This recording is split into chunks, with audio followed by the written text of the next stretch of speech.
Ladies and gentlemen, we extend a warm welcome aboard Delta Airlines Flight 2998, bound for Atlanta, Georgia, with continued service to Dallas-Fort Worth International Airport. We kindly request all passengers to securely stow their carry-on items in the overhead bins. Allow me to take you back approximately a decade ago, when I was approximately 7 years old.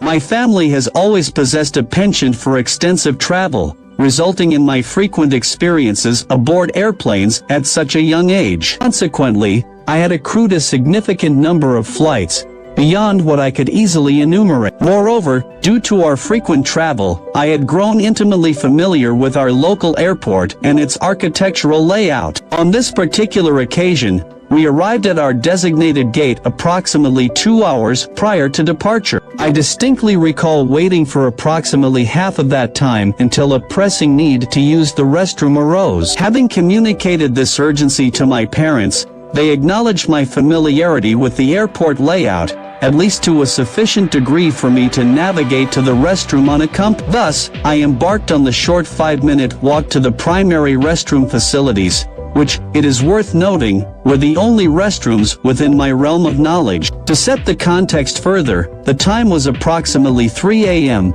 a period during which restroom maintenance routines were likely in progress. As I discovered that the roped-off restrooms were indisputably closed, being a mere 7 years old and not always possessing the best judgment, I proceeded to wander aimlessly through unfamiliar areas of the airport in search of an alternative restroom facility. This led me to a secluded hallway, partitioned from the rest of the airport. Notably, towards the end of this hallway, I believed I caught a glimpse of a bathroom sign. Consequently, I advanced along the hallway, albeit when I was approximately halfway through, a sudden movement drew my attention. Peering around the corner, I encountered an individual, prompting an instinctive halt in my tracks. Without a second thought, the individual beckoned me, using phrases like, "Hey, kid, come over here."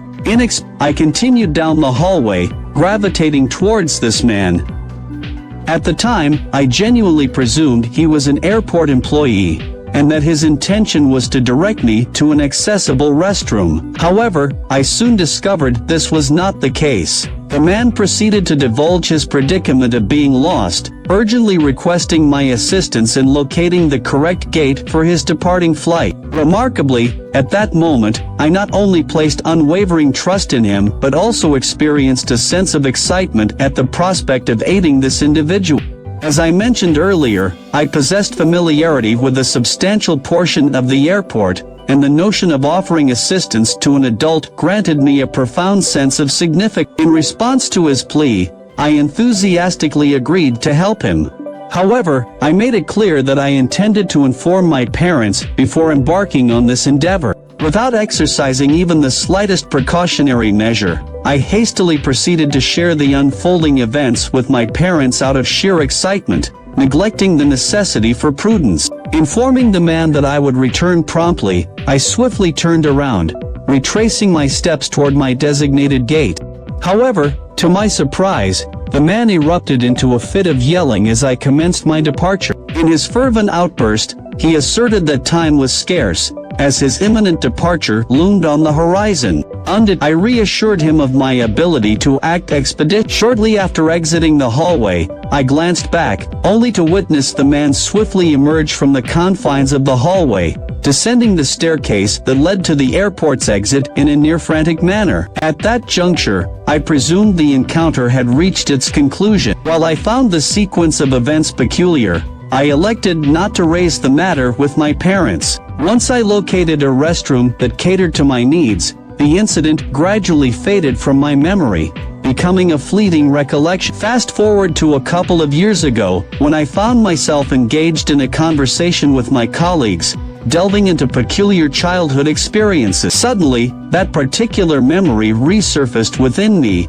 triggered by the discussion. Given the advancement of time and my increased maturity, it took mere moments to connect the dots and comprehend the gravity of the situation that had transpired. The subsequent realization of the peril I had unwittingly encountered years ago left me with a deeply unsettling sensation. In retrospect, it is evident that I should have promptly confided in my parents, immediately following the incident. However, I can only hope that the individual in question did not attempt to exploit the vulnerability of other children, like myself, in a similar manner.